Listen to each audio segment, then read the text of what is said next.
We've talked about the long-term evidence that feeds into policy building, but we also have indicated that there are scenarios where we need to do rapid assessments that inform a specific issue that is at stake. And all the Kenyans here would bear with me that the maize issue has been a very hot cake over the past few months. You may have seen Tegemeo participating in some of the discussions informing that debate. And this is as a result of the kind of work that we've done to inform this debate. So in order to be relevant, the data, the evidence that you collect must be timely. Because if, say, you were to inform this debate, and then you bring that evidence 2-3 months later, then it is irrelevant. So we have had to do rapid assessments, which involves collecting data, both raw and synthesized, and putting it into a perspective that can inform policy. Any government has as its mandate to ensure food security. You read the Kenya National Food and Nutrition Security Policy of Kenya. It says that one of their key mandates is to ensure that there's food security, and they've spelled out several ways that they do that, including responding to the early warning systems. And so, in our pursuit of providing evidence that catalyzes that debate, we have had to do some of these rapid assessments. One particular one that we did resulted in an outcome that we shared late last year, that all the evidences that we had, all the indications were pointing to a depressed harvest last year and drought last year. And therefore, we were seeing some looming maize shortage. Now, part of our mandate also, as had been alluded, is to disseminate this information, this evidence, to the correct stakeholders for action. And that's why I think when Mary introduced this, she mentioned that you must identify who are the correct game changers, who you can partner with to make sure that you can take this debate and elicit quick response. So when we shared this, we shared it through a number of stakeholders, including the government, the parliamentary committee, the media, and then we still didn't even know. I mean, we knew all the indications from our synthesis, and other evidence were indicating that we will be having this scenario. But the response was not quick enough. And that perhaps suggests the technicality, the difficulties in translating evidence into action. You may have very good evidence, as we talk about here, well outlined, using the right techniques, but when it comes to pushing it to action, then there have to be concerted effort. It has to be well coordinated. You have to identify who the game changers are, who are the champions whom you can approach to work with. And so the warning signs that we had then were not responded to. And now we find ourselves in the situation we are, to make the story short. Of course, we have learned several things from this. And one of the key issues that I've mentioned is the timeliness. We have to provide the right evidence at the right time to the right people to elicit action. The second point that we have learned through this is the fact that we need good forecasting models that can inform with accuracy the impending outcomes. because the government listens to a number of sources of information. They will listen to the cereal growers, the cereal millers, the farmers, the independent think tanks. So you must have good forecasting models that can pinpoint, like I heard this morning, what IST is planning to do, that can give with accuracy what the situation is. The third point I wanted to raise here is that we must also have right policies. So the policies must be flexible to accommodate this rapid assessments, and to make sure that we are able to respond within the time limit. But the fourth point is to have a concerted program for influence for change. So if we just take our research and say, okay, we want to have credible evidence, and like Howard shared with us yesterday, there is low quality and high quality, and then you leave it there. If you cannot have a program for eliciting change, for influencing change, then it will just be that, very good reports, very good policies, which cannot be implemented. I think I want to stop there. Yes.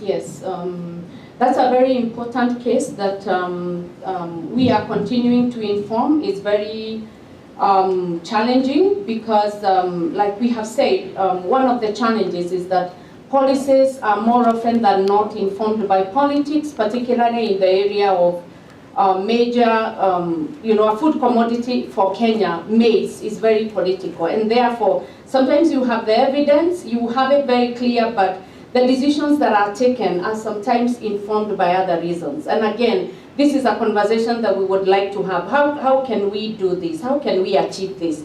We really are out of time, and I'm honestly wondering what we do. But Mercy, I'll give you some very few minutes to share a bit your experience in Kenya and the region in doing evaluations, whether there are some lessons you've picked from that, and how do you think some of those experiences did inform our creation of the MLE unit, and what role it will play, not only in doing evaluations, but in informing and changing lives and causing impact. If you could briefly address that more directly, would appreciate.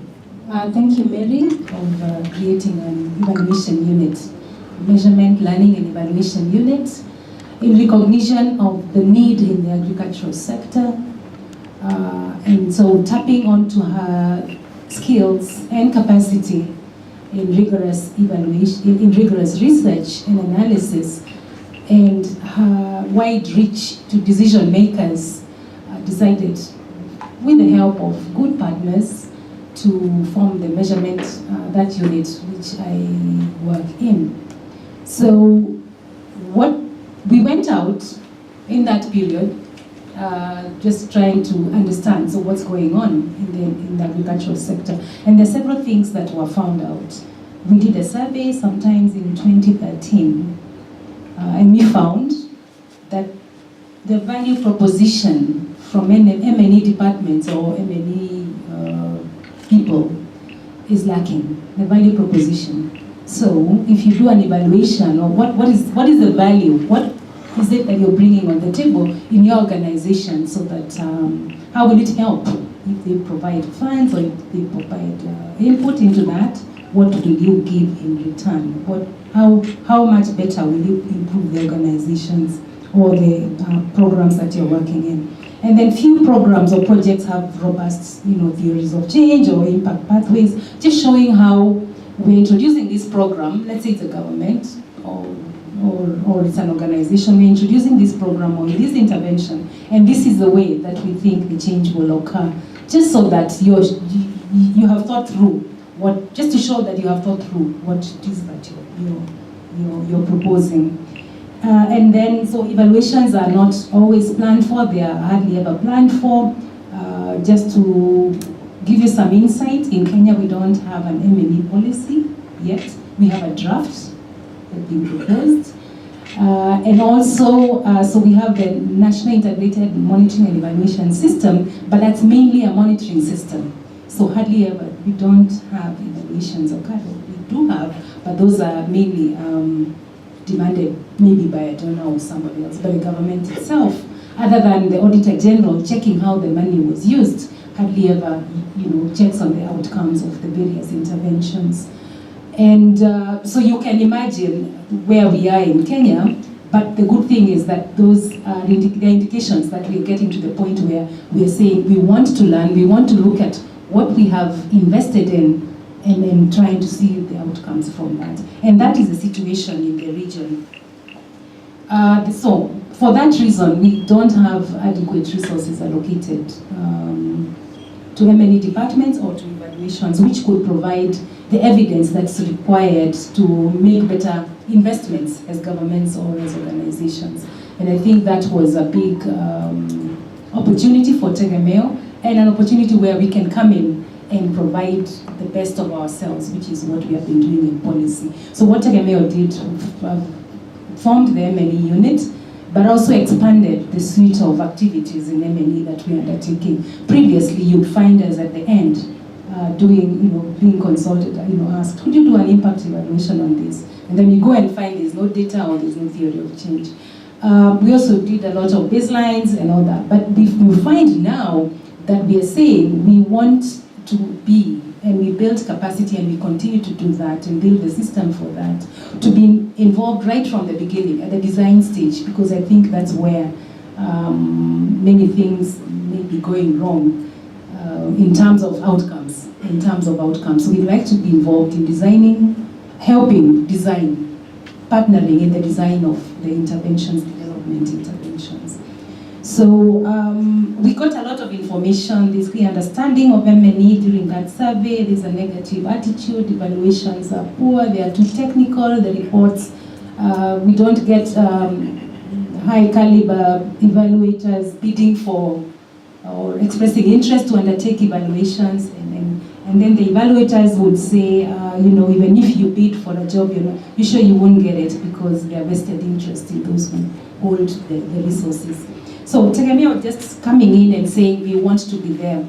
And then we want to thank our partners who have given us opportunities to showcase our what we can give in terms of undertaking evaluations.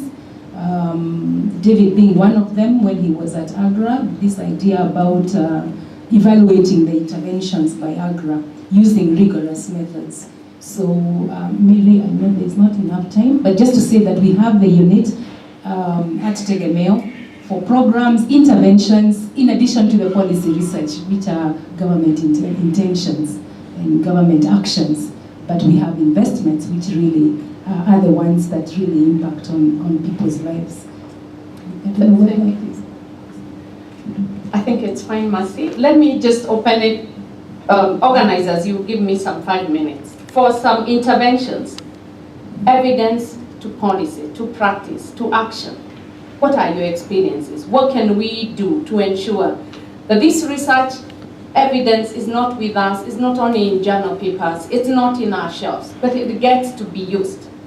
Because we are not using it, and therefore, our systems, we are not transforming our systems, and we are not growing as economies. So what can we do? What are some of the experiences? I'll open this to the wider audience for any interventions, any comments. I guess if there are queries, fine, but perhaps more is the debate. Adi. When you come to the policymakers, the question for them is it policy relevant? And so, in my view, and this is subject to question and debate, I think we probably need to move to the next level where problem definition and the process of arriving at research solutions actually incorporates the policymakers, the implementers, so that it's sort of iterative, You come up with a solution, you push it back to the implementer or the policymaker, they test it, they have issues, they bring it back to you, and that might be easier in terms of adaptation of the research solutions which we are proposing. Thank you. Thank you. I would want to build on your example you have given of the sorghum issue, is that I think the Ministry of Finance imposed the VAT and as agricultural professionals, you saw that it was not good. So that brings me to the issue of coherence, whether vertical or horizontal coherence of policies within and among the ministries, especially in most of the countries in Africa. It's like you find that this ministry is giving a priority to this kind of thing, of which is contradicting with the priorities that are given with another ministry but within the same government.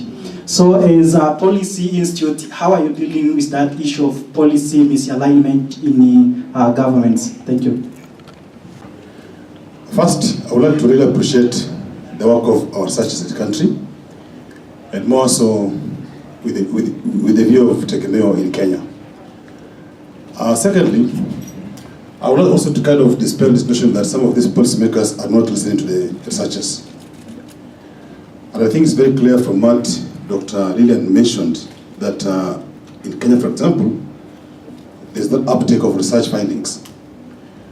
I would like to say that in Kenya, there is some kind of shift in terms of taking up some of the recommendations from the research to implementation.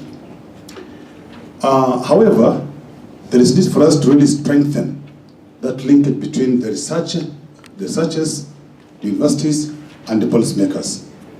Today, you go to most of these government offices, you'll find that you might find a minister who has been to the class in university. He has been a researcher, for example. You'll find a governor who has been in university, a researcher. You'll find a senator who has been previously in class. And there are many examples I can be able to quote for you. For example, in Egerton University, you've got a researcher, a senator who has been a former senior lecturer, one of the professors. And again, you go to some of these government offices in Kenya, for example, and the doors are open for us to engage. But unfortunately, sometimes we scholars, maybe they're scholars, have this feeling that these guys can never listen to you. They always talk about politics and politics.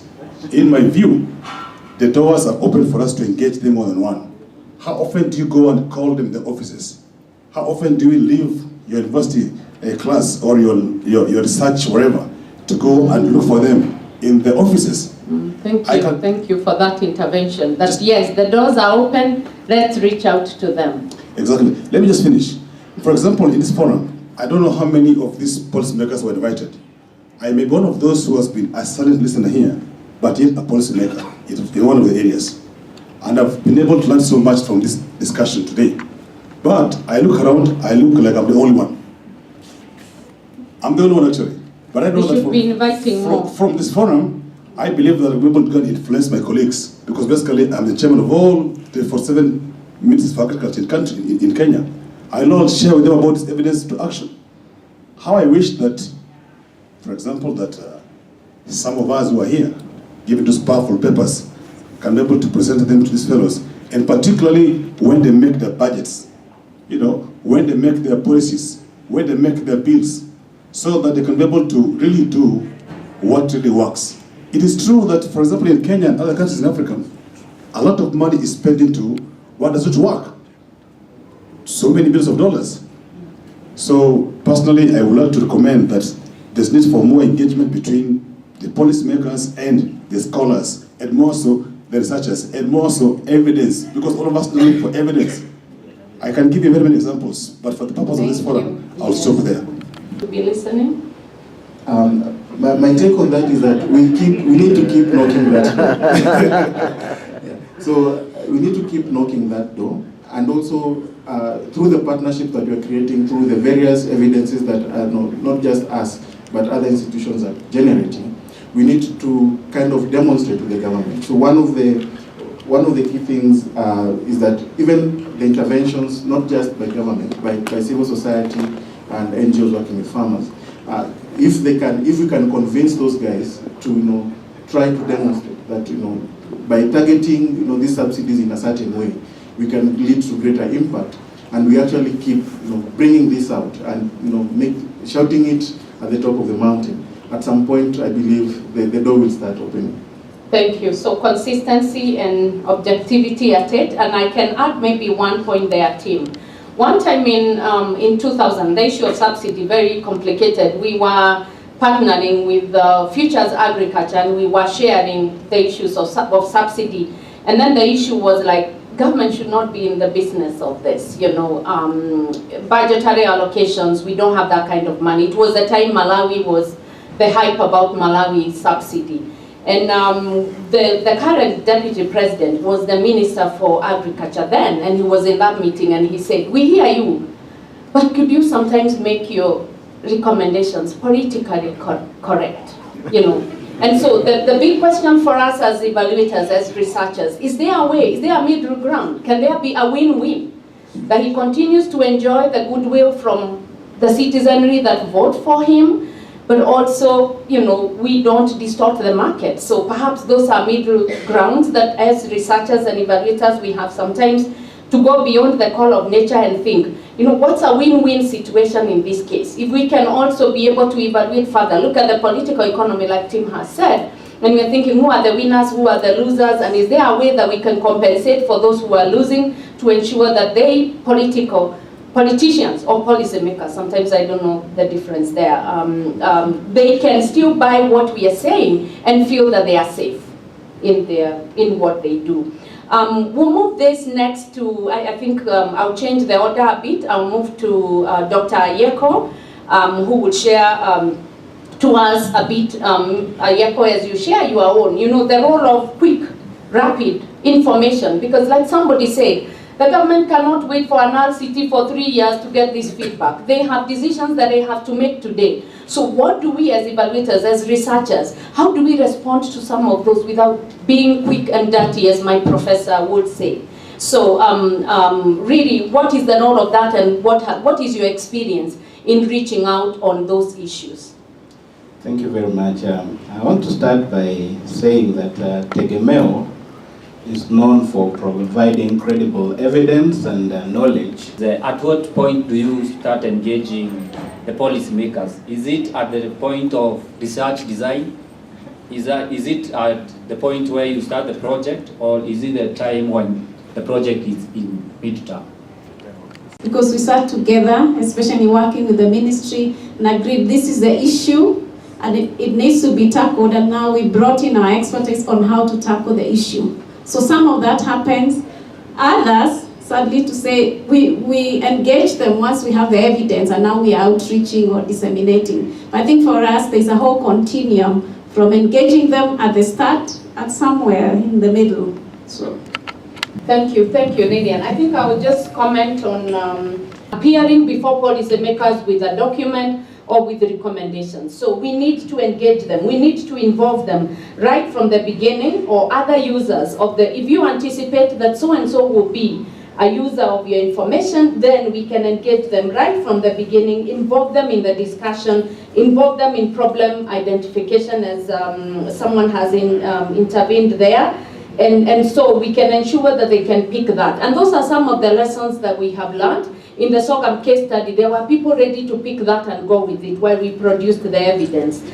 There's also the issue of strategic partnerships. You have to think, who are you going to work with in this? They don't have to be policymakers, they could be private sector, they could be civil society, but they're going to benefit from your research. They are going also to move it move it wide. And when I talk about this, we can add in the issue of champions, game changers, influencers. We as researchers, as evaluators, we may not have even the personality and demeanor to do that. We are serious people, you know, but there are people who you can identify within our institutions, within the institutions that we want to reach. Who are these who change, who have the personalities, the demeanors, the powers to influence, to change, and again work with them, bring them on board, or engage them again during at the beginning and during the process. Again, an intentional outreach strategy, like he has said, engage them, engage more. And then we are very happy to see you, the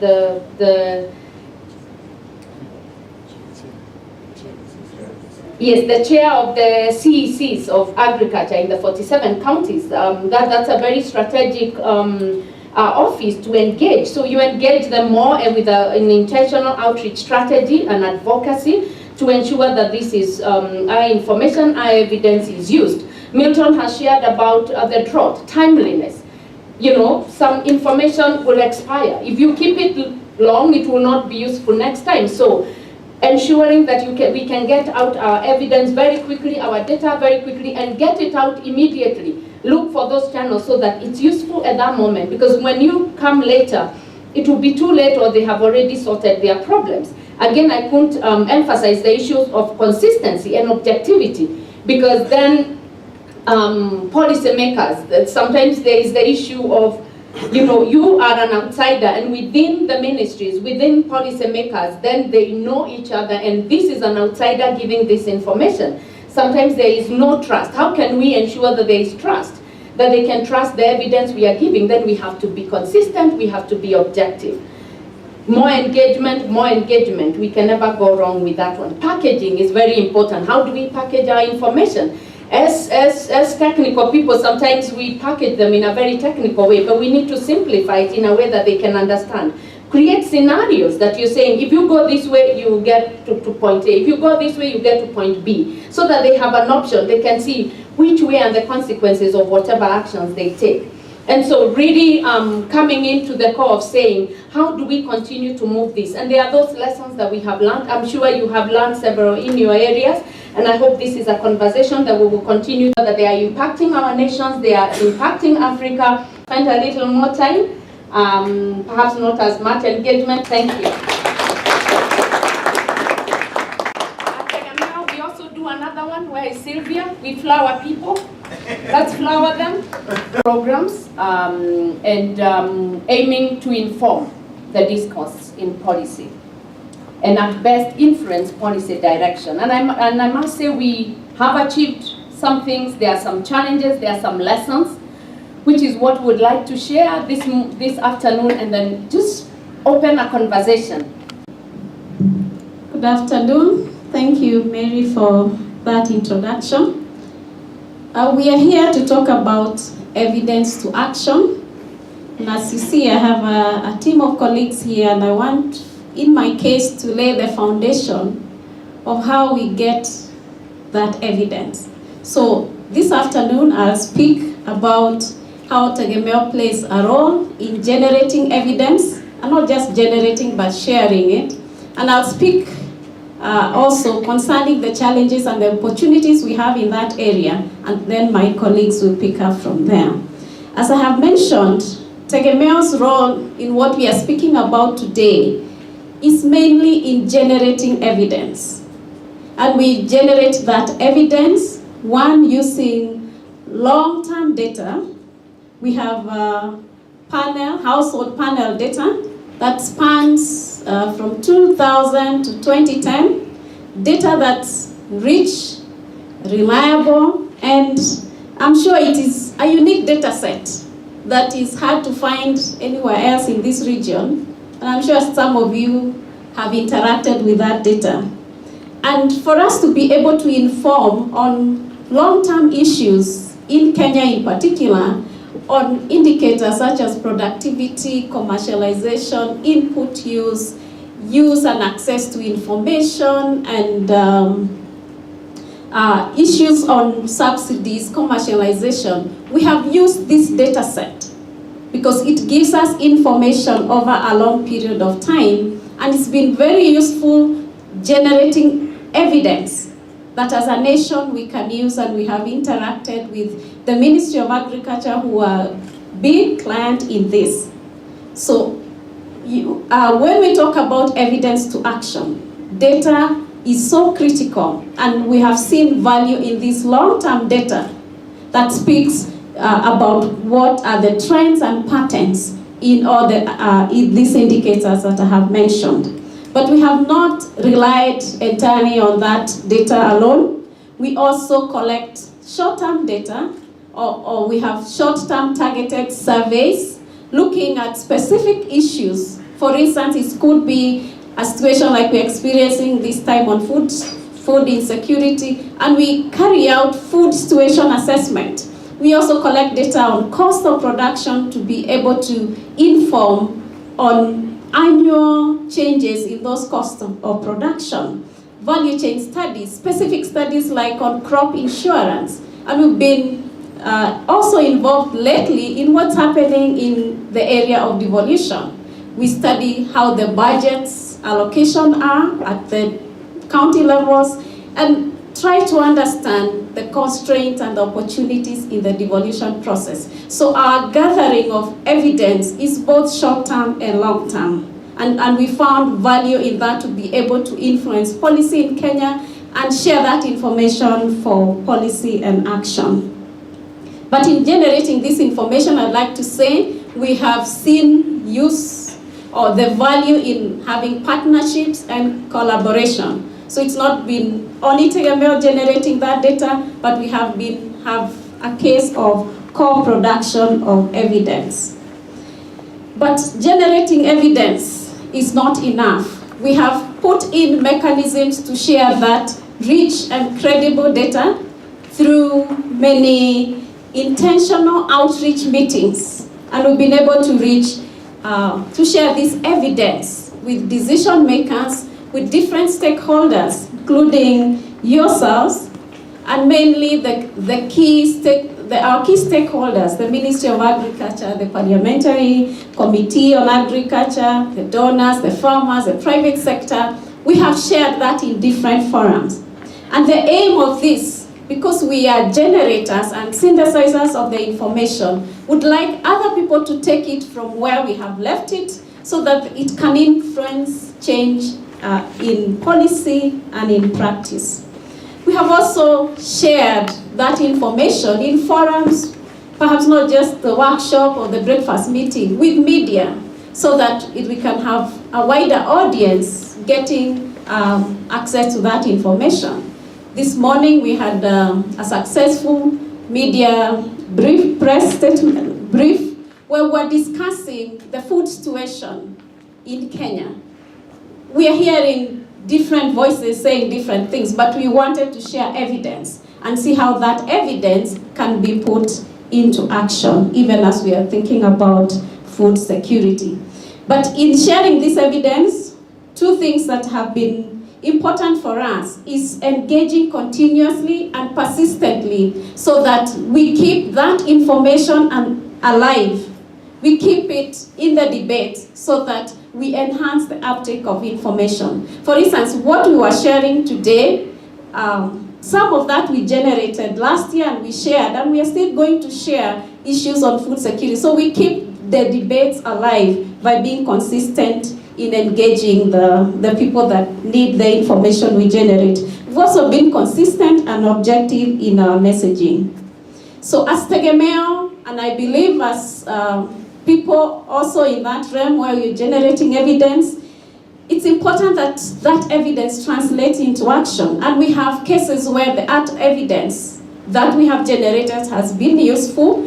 For instance, in Kenya, we have used the information to inform policy documents for the Kenyans, you know, the Vision 2030, the ASDS, and even the background paper for the NIAP fertilizer subsidy. The information that was used there was generated by this long-term data and some of the targeted surveys that we have conducted at the Institute.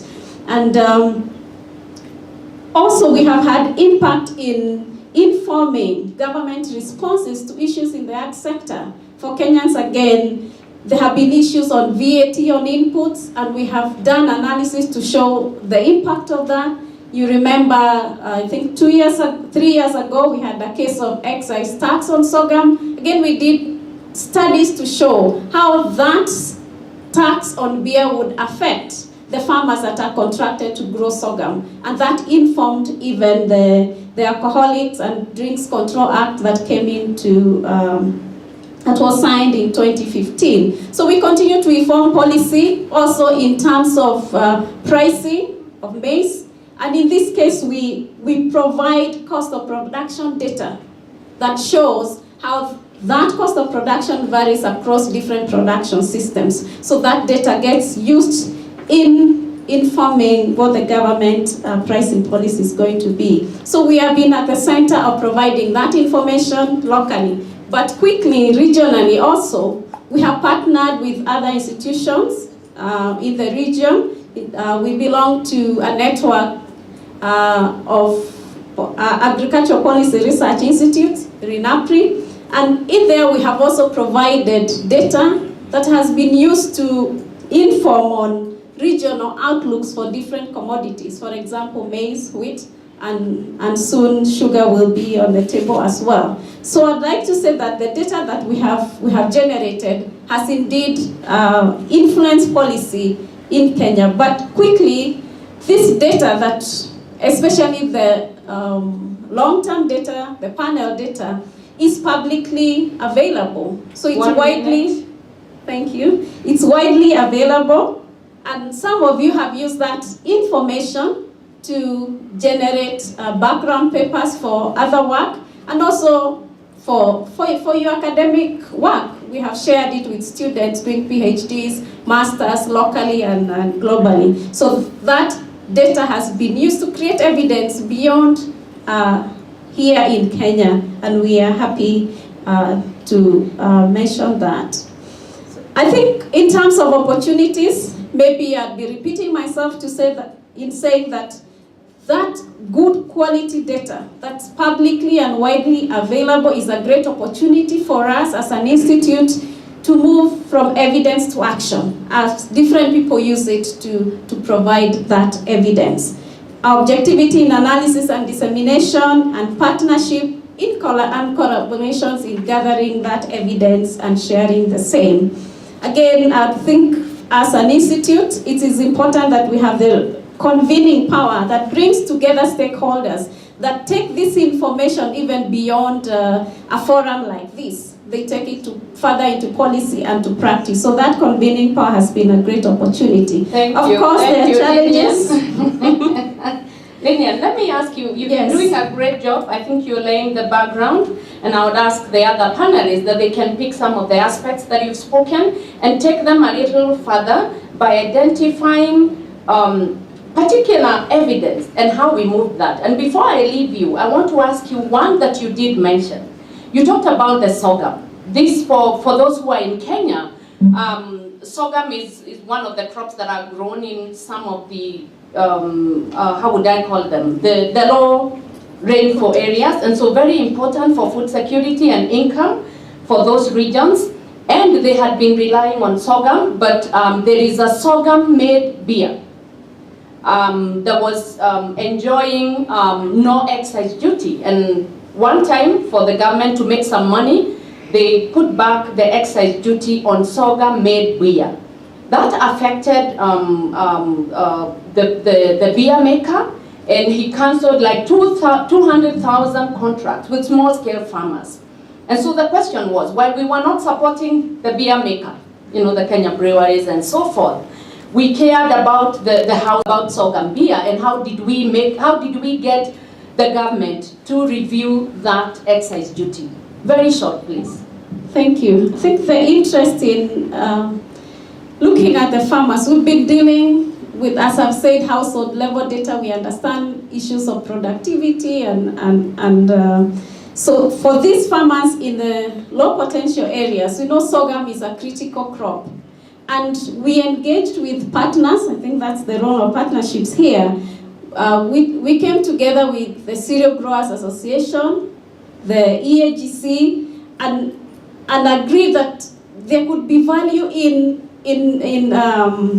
gathering evidence that shows that what the Kenya Breweries was doing would affect the farmers, that we are saying we need to help them improve productivity and get out of poverty. And so through that partnership, we used our existing data to look at the impact that an excise duty would have, the trickle-down effect it would have on the farming community. And again, engaging together with the partners, EAGC and CGA, and some other private sector and NGO partners in the areas where sorghum grows. We had an outreach, several outreaches actually, to share with decision makers on the potential impact of that decision. And we are happy to say that that decision of increasing that tax was rescinded after we had taken a long time to share information, not in one forum, but in many forums to reach as many people as needed to know about the effect of that excise duty. Thank you, Lillian. And in that particular case, actually, AGRA was driving it. We had the Serial Mirrors Association, AGRA, they were all interested, but the role of Tegemeo was to provide the evidence.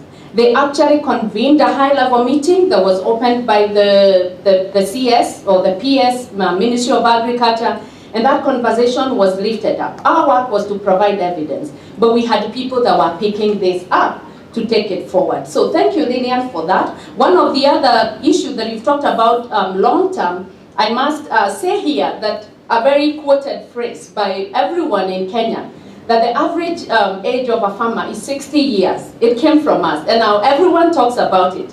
And we're making fun the other day because that age has since changed. When we created another panel, so we need again to outreach that so that communication goes on. So the importance of some of that long-term data. In the interest of time, I'm going to move to Tim. Tim, I think you were next. Just pick some of the... Start from the way you ordered it, I'll start from the challenges, because I think the importance of why we are having this discussion is to also know that sometimes you can generate actually very good evidence, but then you find that you have a lot of challenges when you're trying to influence policy. For example, since 2008, I think the Kenyan government has spent more than 20 billion on fertilizer subsidies. And the aim of these subsidies was twofold. One, to reduce the cost of production, and secondly, to improve productivity. Over these years, we've not seen any of that. The cost of production has since been going up.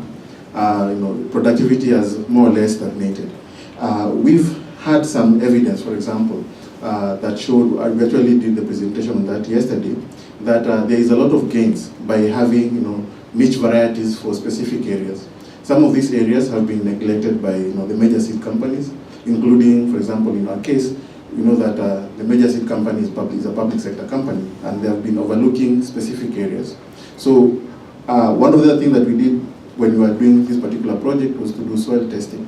And we found that even in a village, there is huge variation. We know that the Kenyan government has done something similar. In 2015, I think there was a national soil mapping, but we've not seen even that evidence being used to inform the fertilizer and the subsidized fertilizer that the government procures. So what we've seen, or what we can actually try to bring out, is the case where you find that there is evidence that shows that, for example, there is gain in our case, although it was a small number of farmers, we found that the gain by using the blended mix that is actually addressing the soil nutrients was 40%. So if you try to look at that on a national level, we would actually improve productivity and production that can actually make Kenya to be self-sufficient in maize production, in maize consumption. But then, of course, challenges that do exist. One, of course, is the political economy behind the subsidized fertilizer. Another thing that we also find that was a bit interesting was also the way we package technologies to farmers. In our case, again, you find that using the same example of the subsidized fertilizer, between 2008 and currently, we've had, every year we had subsidized fertilizer. In some of those years, we've had a subsidy on seed. But the way, again, these are rolled out to farmers. They are rolled as individual interventions. But in our case, we found that by bundling technologies, reaching out to farmers and asking them to plant both improved seed and fertilizer significantly improves productivity. And if our aim actually is to make sure that we have enough food available and our farmers are making money, then these are some of the evidences that should actually be informing these particular policies. But one of the challenges, again, you will have to appreciate is that, for example, what we've actually generated calls for even the redesigning of some of these big or huge policy interventions. We need to make sure that we step up, the way we actually do it, so that we the partnering, for example, between the seed companies and with the government to make sure that we have seed that is very targeted to specific agroecological environments is something that is quite useful. But this is just not for the government alone, because even the private sector seed companies can identify niche markets where they can actually make money. And for the private sector, what actually should make sense for them is whether they are able to get a return for their investments.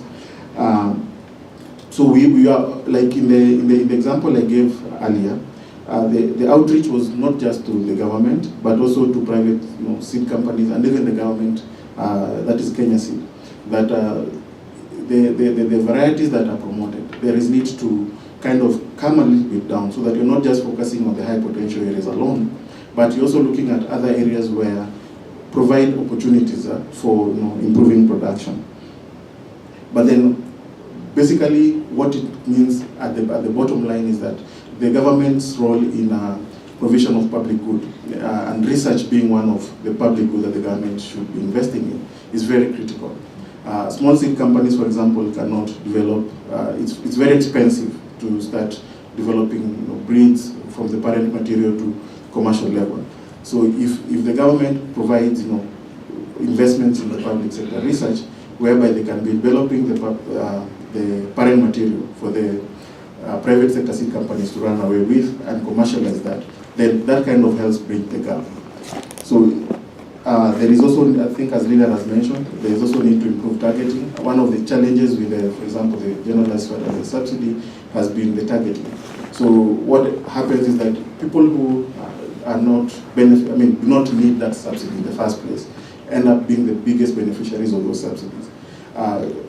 Studies not just by Tegemeo but by others have also shown that by improving targeting, you're able actually to improve not just the welfare but also the productivity gains.